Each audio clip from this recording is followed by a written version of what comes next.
everyone, and welcome back to the channel. I hope you guys are doing well today. It is Monday and I'm getting some videos recorded for the week, so I'm hoping that you guys are enjoying your Monday and that it's not one of those typical Mondays, because it seems like we're having one of those. I lost connection to my phone just a while ago during my therapy session. Thank God it was already towards the end, but still, it's really windy out here, so I'm thinking maybe that has something to do with it.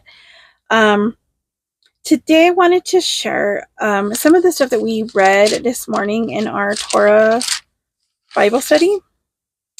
And we read Genesis 23:1 through 25:18.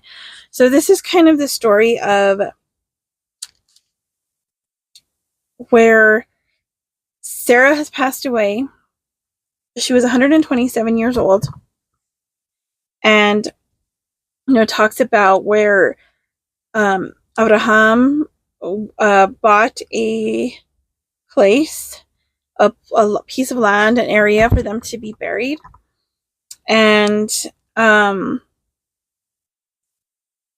talks about getting a wife for Isaac. So here's some of the stuff that stood out to me in this, and that was kind of part to do with what stuck out to most of the ladies as well that we talked about, was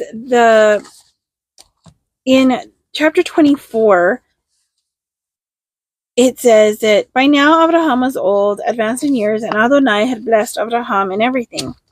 Abraham said to the servant who had served him the longest, who was in charge of all he owned, "Put your hand under my thigh, because I want you to swear by Adonai, God of heaven and God of the earth, that you will not choose a wife for my son from among the women of the Canaanite, among whom I am living, but that you will go to my homeland, to my kinsmen, to choose a wife for my son Isaac."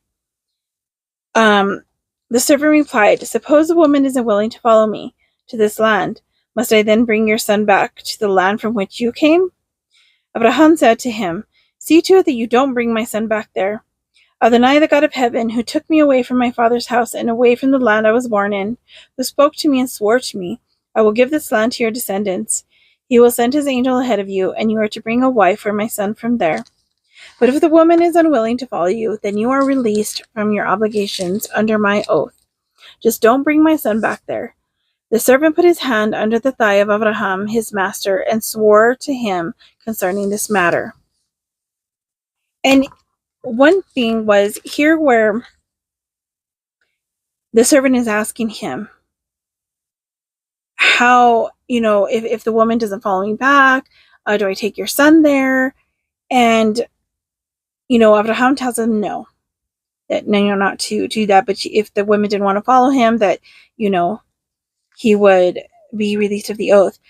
But here in verse 7, where it says, "Adonai, the God of heaven, who took me away from my father's house and away from the land I was born, who spoke to me and swore to me, 'I will give this land to your descendants.' He will send his angel ahead of you, and you are to bring your wife for my son from there." His faith, again, is shown here. He believed that no matter what, God would provide what was needed in each step of the way. Even when he told him in the last parasha that we read to leave, I think it was the last one, maybe the one before, where he told him to leave his family and the homeland that he lived in, he did it. He believed, and he did. He left. He had such amazing faith in the Lord. And so later on, down in verse 10, my glasses I put castor oil on my face today again, I usually do that every day, but it gets on my glasses in here, and then I can't read because it's all messed up, so I'm gonna have to clean those soon. In chapter 10, this is when the servant is leaving. He took 10 of his master's camels, all kinds of gifts from his master, got up and went to Aram Naharaim, to Nahor's city. Nahor. This was the place where Abraham was before. And I'm reading out of the CJB, so some of the some of the names of the places are in Hebrew, and I don't pronounce them completely correctly, but I'm learning, and a lot of it I learned from listening to Hebrew music, as well as to listening to some of the pastors and different ones that teach through the Torah like this. So I'm going to find it in Genesis just to see in the ESV that I have here. And I can give you the name and the way it is in most translations. Let's see, we are in 24. Okay, so 24:10.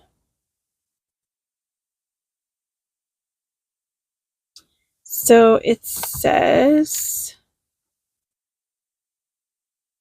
that he arose and went to Mesopotamia, to the city of Nahor. And he made the camels kneel down outside the city by the well of water at the time of evening, the time when women go out to draw water.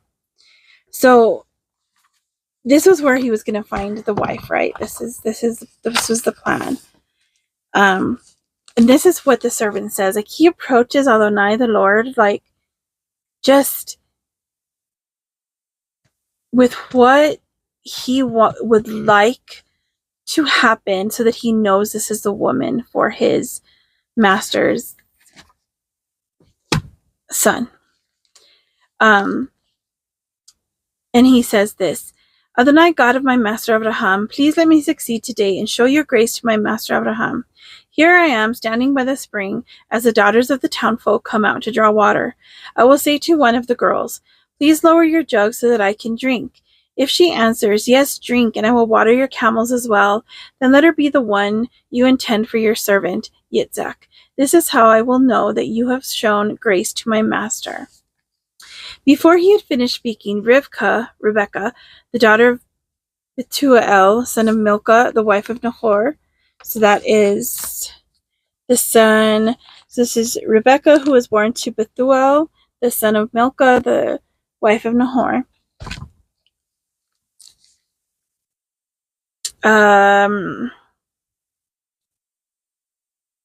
Came out with her jug on her shoulder.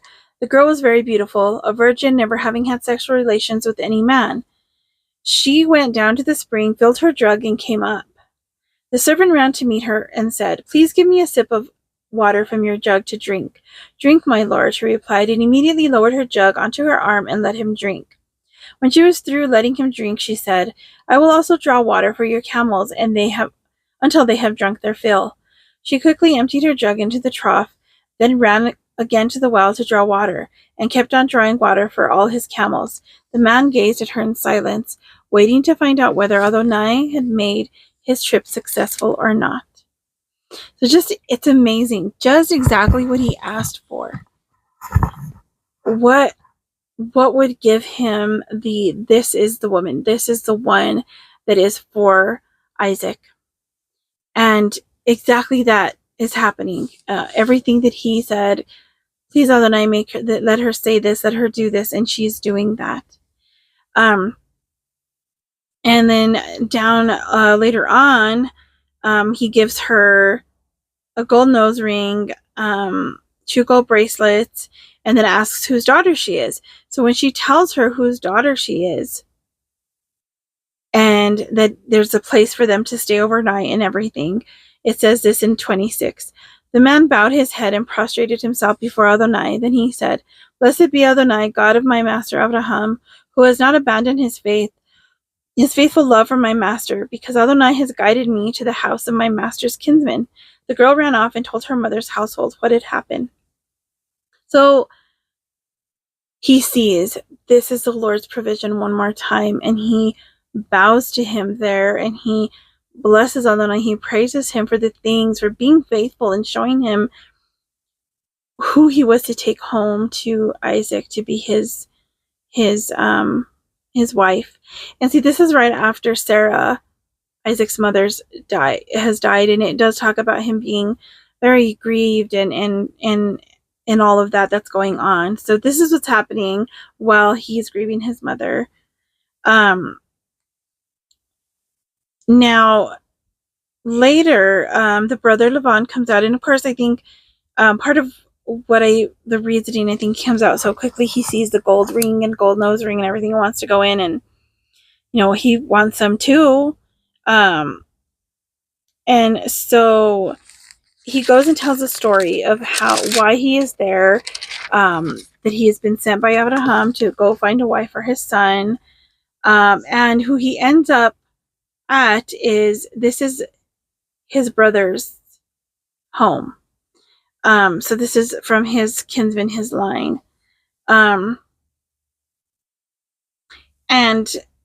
so he tells him how his trip was successful and how he asked the Lord to show him who the girl was going to be and all of this stuff, right? So he tells her dad, and her dad said, because he tells her let's see. Okay, he says, so now if you people intend to show grace and truth to my master, tell me, but if not, tell me so that I can turn elsewhere. So Laban the brother and Bethuel replied, since this is her dad, Bethuel, that is the son of Nahor, which is Abraham's brother. She says, they say to him, since this comes from Adonai, we can't say anything to you, bad or good. Rivka is here in front of you. Take her and go. Let her be your master's son's wife, as Adonai has said.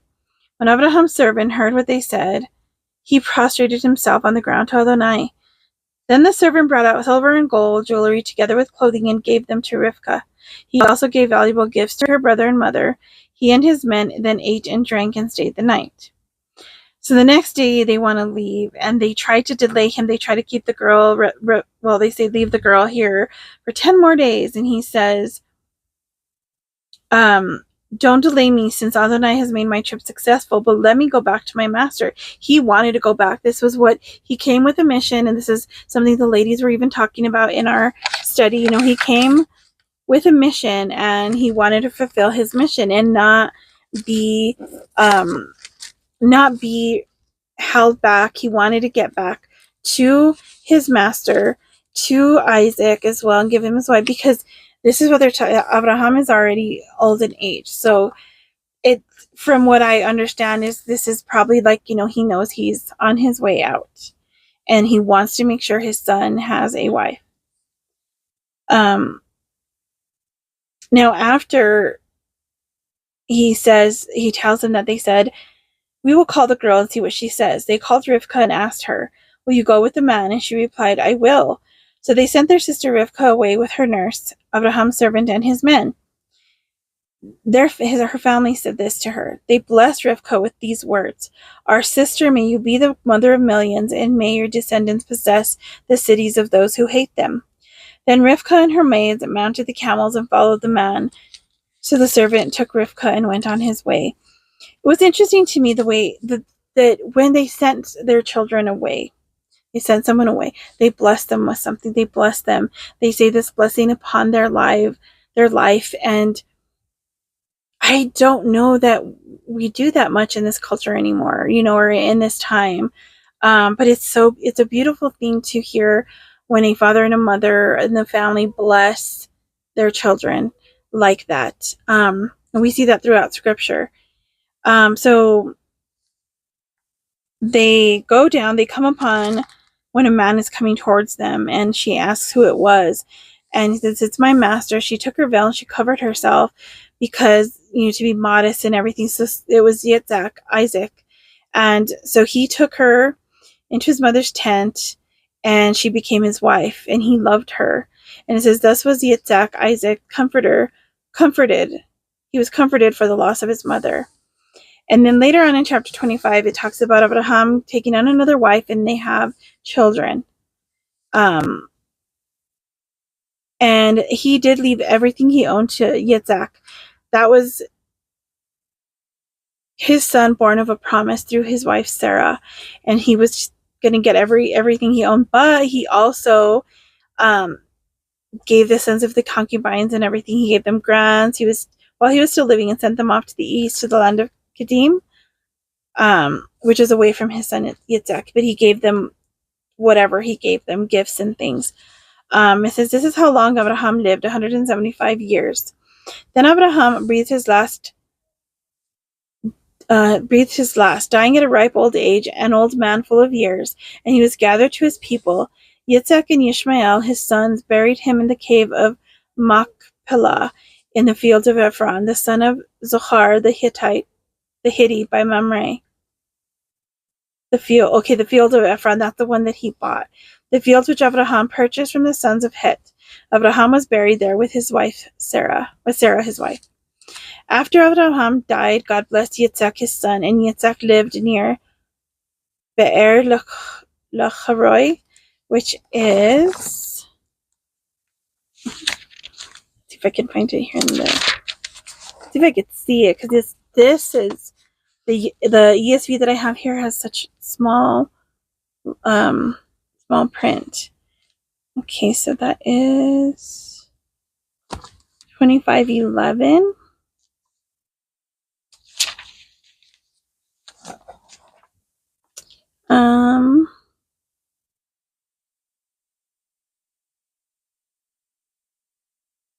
It's really the same thing. It's a Be'er Laharoi. And it says, gives the genealogy of Ishmael, Abraham's son, whom Hagar, the Egyptian woman, bore to Abraham. They give all the names of the sons, and it says here, these are the sons of Ishmael, and these are their names according to their settlements and camps, 12 tribal rulers.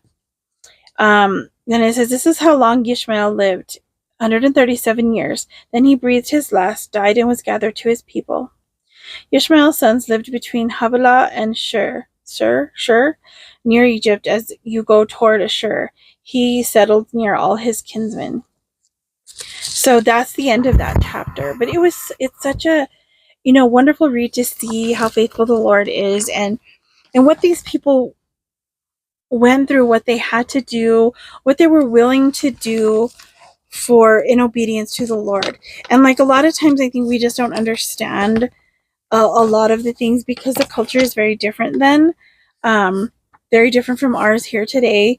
And so sometimes we don't understand why things were done the way they were done, but it was their culture, their tradition, and Elohim, God, he blessed everything. He blessed them, and he blessed Abraham for having faith. He believed. He did what the Lord told him to do. He went when he told him to go. He did falter. He had his faults, and we see those when Sarah told him to go and have a son with her servant girl. We saw the consequences of all of that in how Hagar and Sarah had issues and how she was sent away, but the Lord blessed her and Ishmael as well.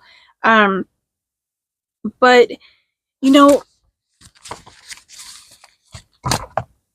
it's interesting because the Lord knows what's going to happen. He knows there's a way that things are going to go.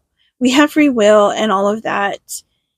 But I think because God is omnipresent, omnipotent. He knows everything. He sees everything. But we don't know what we're going to do. He just knows what we're going to do because he knows, not because he's making it happen. It's because he knows what you're going to do. He knows us that well. I mean, like Letty says in her videos, at the end of her videos, I love that she says, every hair on your head is numbered. Like the Lord knows that about you. He knows everything about you, every single thing that's going on in your life. He knows every pain you have, every issue you deal with, every thought you have, all of it. He knows, and he loves you. He loves you no matter what. And he's just waiting for us to accept that gift of salvation and accept his love and grace and mercy and choose to live a life that's honorable to him and shows that we love him. And it's really hard because we're bombarded all day long with so many different things, so many things that are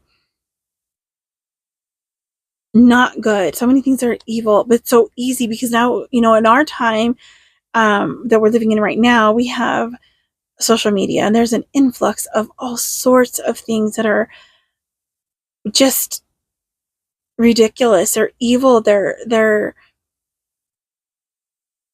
contributing to the loss of faith in the Lord, the loss of even morality. Like there's people that are doing things that you would never imagine. Like, I think back and I'm thinking, okay, I'm at that age now where I say, well, I remember back in my day when I was younger, when I grew up, what they had on TV, what we, the food that we ate, what music they had. And granted, it was not all good. By the time I was like, like teenager, there was a lot of, bad things going on.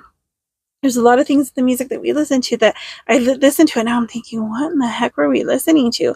But I mean, I think that's true for each generation, because the generation prior, like the baby boomers, like my parents, there was music in their day that was just as bad. But I think, like, we all have these good things, and then there's these really bad things. It just seems it's more so bad now, but I think part of that is because we have access to so much information. And I think that's, we have so many people who struggle with anxiety, who struggle with depression, who struggle with all this stuff, because we're bombarded all day long with things, because we're stuck to our phones, we're stuck to, the TV, or just in general. Like, even if you're not looking at things, somebody else sees something, they tell you, and you're like worried about things happening like in another state because someone talks about something going on in their life, whether it's like a lost pet, things like that are happening somewhere hundreds and hundreds of miles from you. But it's not just about, like, it's good to pray for them, and that they find their pet, and they find, or whatever is going on in their life. But we tend to take these things upon ourselves, on a burden on ourselves, and worry about them, and ruminate over them, and just over and over and over about things that aren't ours to carry. But that's also true with the things that are in our individual lives that we're going through in this time. And, like, we shouldn't be carrying them either. We should surrender these to the Lord. And, I think of Abraham's faith, and how, like, I think, would if I heard the Lord, well, I guess I kind of did it in a way, but if I heard the Lord say, you need to leave your whole family behind, your everybody, and and this was even before, I don't think he was married to Sarah yet. He was married to her before they left, but I don't know if this was before or after the Lord told him to leave. I think it may have been after, I'm not sure, but they left, and he didn't know where he was going. He had no idea what was out there. They didn't have access to social media and the news, and they didn't have, like, the cars that we had. I mean, they were, like, traveling with camels and donkeys and different things. And so it wasn't like a quick trip that we knew what was going on. Like, now, like, I know I'm 20 minutes away from Santa Fe. I have family that lives over there that can tell me, hey, this is how what's going on over here. If there's a storm, if there's something, the roads from here to there, we see this. Like, everyone, we see this on social media. Like, not too long ago, there was a big storm in my hometown that was like, they got like 32 or 37 inches in my hometown, which is insane. That hasn't happened in a long time. And they also got a lot of snow further to the east, and I-40 was shut down. There was people stuck on I-40 for hours, like 18 hours, with, like, running out of gas, running out of food, running out of everything, because they were, some of them were truckers, and some of them were just families traveling. And I think, like, we even know that we knew the storm was coming. Maybe we didn't know how bad it was going to be, but there was news, people knew, and they didn't have that back then. They didn't know. And he had faith in the Lord, that the Lord would cover him. The Lord would take him where he was going. The Lord would bless him. He even says here, like, he tells his servant, Adonai, the God of heaven, who took me away from my father's house and away from the land I was born in, who spoke to me and swore to me, I will give this land to your descendants. He believed that. He believed that the land he was taking him to would be given to them by Adonai. He believed that he would send an angel with his servant ahead of him, so that he would find that wife for his son that would be the one for him, the one where we see later, all the who comes from that line. And that's our next parasha. It's called Toldat, the history, and it's talks about the history of Yitzhak, and all of his situation, and, like, how old he was when he was married to Rebecca. He was 40. And his whole, those things. And I'm thinking, wow, like, it's just amazing. Like, can we trust Adonai with our life? Can we have faith in the midst of everything going on that he knows what's best? He knows where he's leading us, and we need to listen. It's really hard sometimes because, like I said, we're bombarded with so many things, so many worries, wondering what's going to happen, so many things out in the world that are going on. Are we going to have this? Are we going to be able to have enough food? Are we going to be warm enough? Are we going to be able to afford things? And I have to say that with my situation,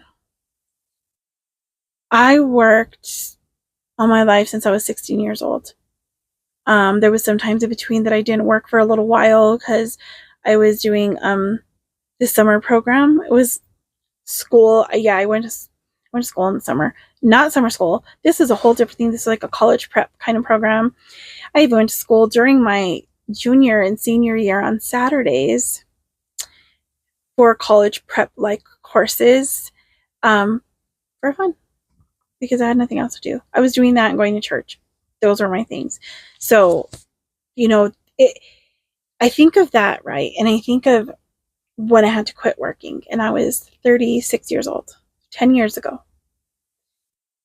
We already had struggles anyway because things were just hard no matter what, and like breakdowns of cars and different things. And so probably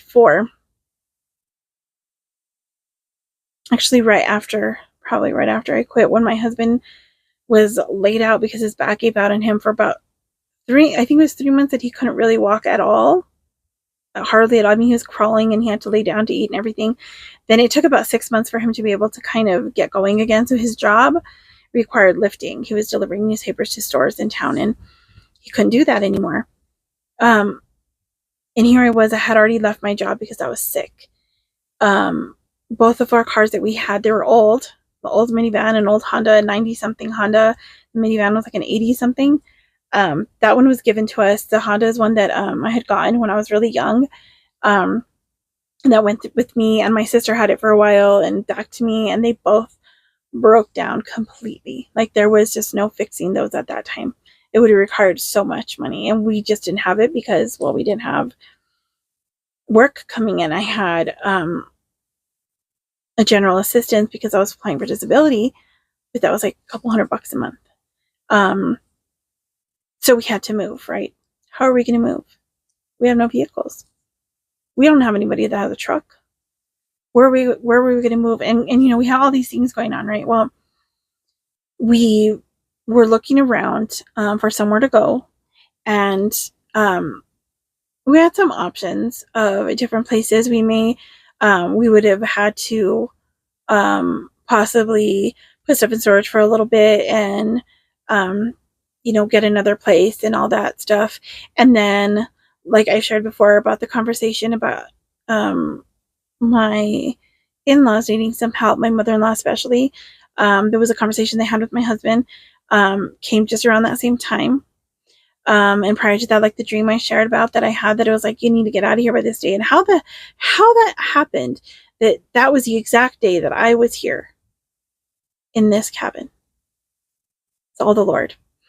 And in that time, he provided a way for us to eat, to pay some of the bills that we had, pay our electricity, however we did it. The people who helped us get out here, we had friends who pitched in, friends who helped us, my family, his family. But it was just like, it all just came together. And as much as I was worried and freaking out and having panic attacks over it all, looking back at it now, it's like, that wasn't me. That was all the Lord. He provided all the steps, every step of the way till we got here. And even that was hard because now I'm out in the middle of nowhere, kind of. And all of my everything that I was used to was back home. My parents were there. The Bible study group that I got together with every week was there. My friends were there. And really the one I hung out with the most was Margie. And it was basically Bible study, prayer. We would just enjoy our time together, go walking, doing whatever, having coffee and a donut at Daylight Donuts. And,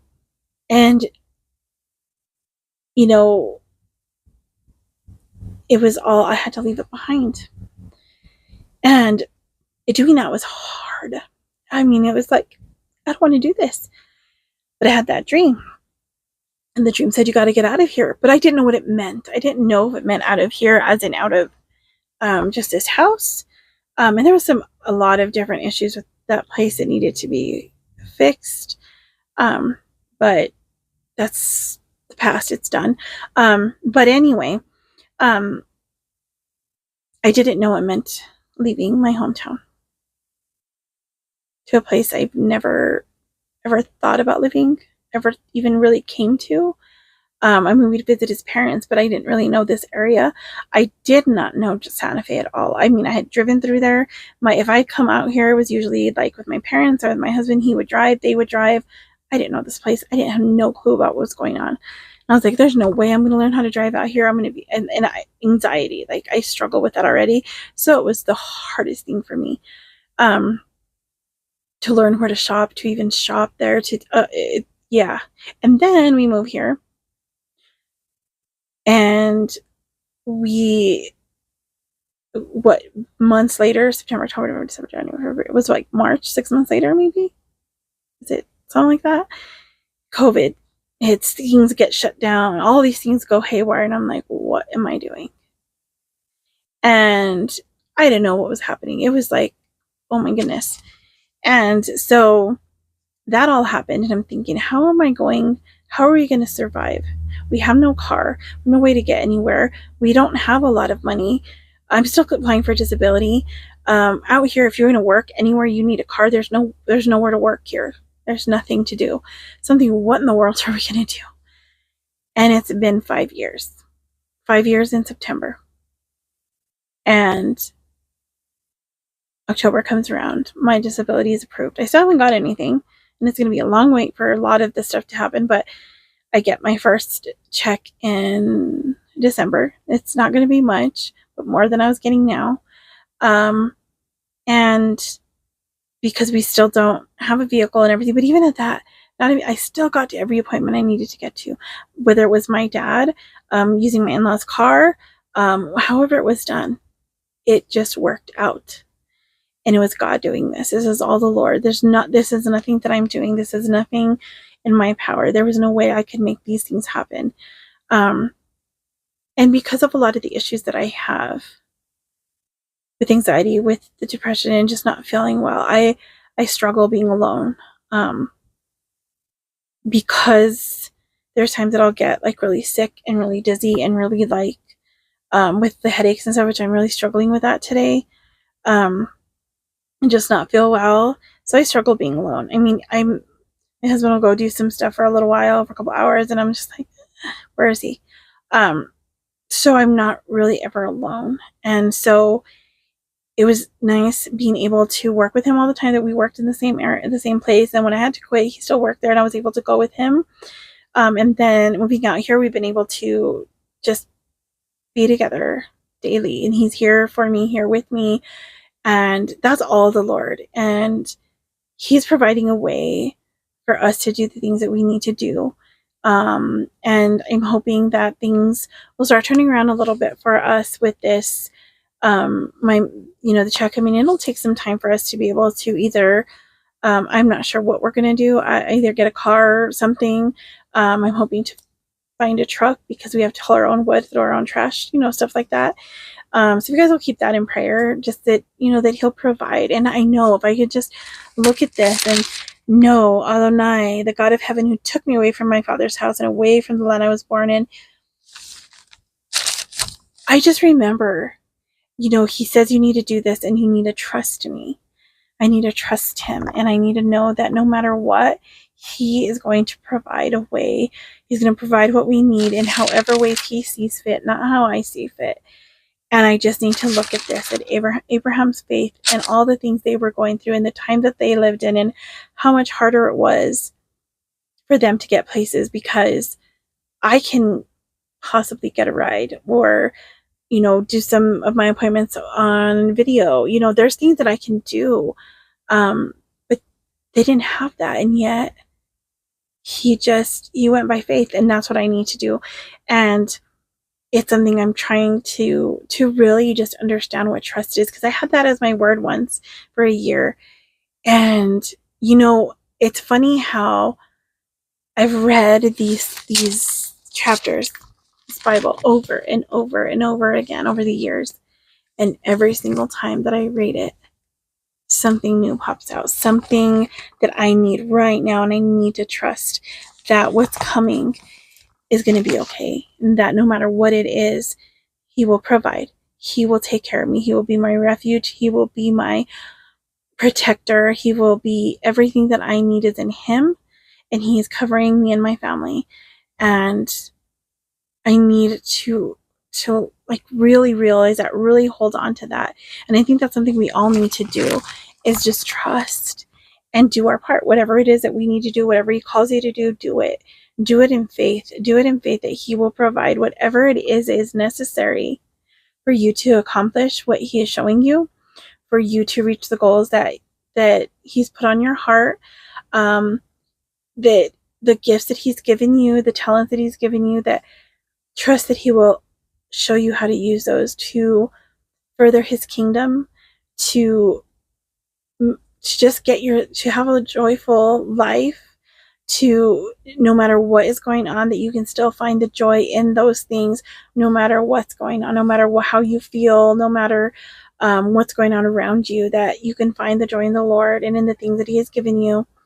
So that's it for today. I don't know why I clapped my hands, but okay.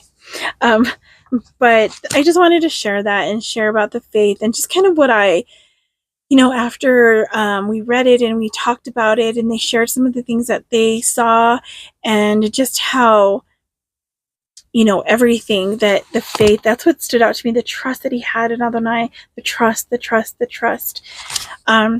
So the next one we'll be reading, I'm going to try to get all of this done every Friday, so to kind of share with you guys what we're reading through.